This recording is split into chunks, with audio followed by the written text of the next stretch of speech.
Hello friends, આજે આપણે બનાવવાના છીએ ભરેલા કારેલા બટેટાનું શાક. તો એના માટે મેં 250 ગ્રામ કારેલા લીધા છે. એની છાલ ઉતારી લઈશું. છાલ ઉતારી અને એના નાના નાના પીસ કરી અંદરથી બિયાનો ભાગ છે એ કાઢી લેવાનો છે.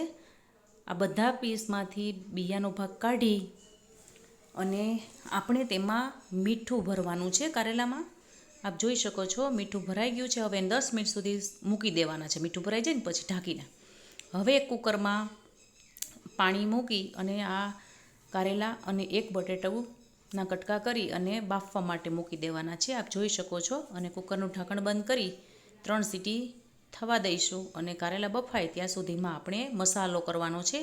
તો આપ જોઈ શકો છો એના મસાલા તો ધાણા જીરું, લાલ મરચું પાવડર, મીઠું, 1 ચમચી ચણાનો લોટ, લીંબુ અને હળદર લઈશું અને લસણવાળી ચટણી અને ગોળ પણ લેવાનો છે. હવે એક વાટકામાં ધાણા જીરું, લાલ મરચું પાવડર, હળદર, મીઠું, ચણાનો લોટ 1 ચમચી, લીંબુનો રસ, કોથમીર, લસણવાળી ચટણી નાખી અને બધું મિક્સ કરી લઈશું એકદમ સરસ. અને બધું મિક્સ કરવા માટે તેલ પણ આમાં નાખવાનું છે. તો 2 ચમચી આપણે તેલ એડ કરીશું એટલે મસાલો એકદમ મિક્સ થઈ જાય અને ભળી જાય. હવે આને એકદમ હલાવી અને ભરી લેવાનો છે મસાલો બાફેલા કારેલામાં.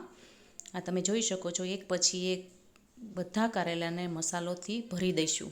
હવે એક પેનમાં તેલ મૂકીશું. તેલ ગરમ થાય આપ જોઈ શકો છો 1 ચમચો તેલ મૂક્યું છે. હવે ગરમ થાય એટલે એમાં હિંગ નાખીશું, હળદર નાખીશું અને ગ્રેવી ટમેટાની કરેલી છે એ નાખીશું. હવે એકદમ સરસ ગ્રેવી ચડી જાય ત્યાં સુધી આપણે ચડવા દઈશું, હલાવી લઈશું. સરસ ગ્રેવી થઈ ગઈ છે. હવે એમાં મીઠું થોડુંક નાખશું અને કારેલા ભરેલા છે તે એડ કરવાના છે, કરી લઈશું.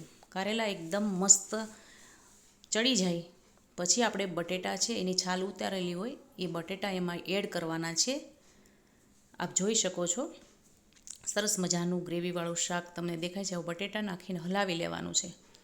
હવે તમે જોઈ શકો છો મસ્ત મજાનું કારેલાનું શાક. એમાં પાણી એડ કરીશું એટલે રસો સરસ મજાનો થઈ જાય અને શાક સરસ બને.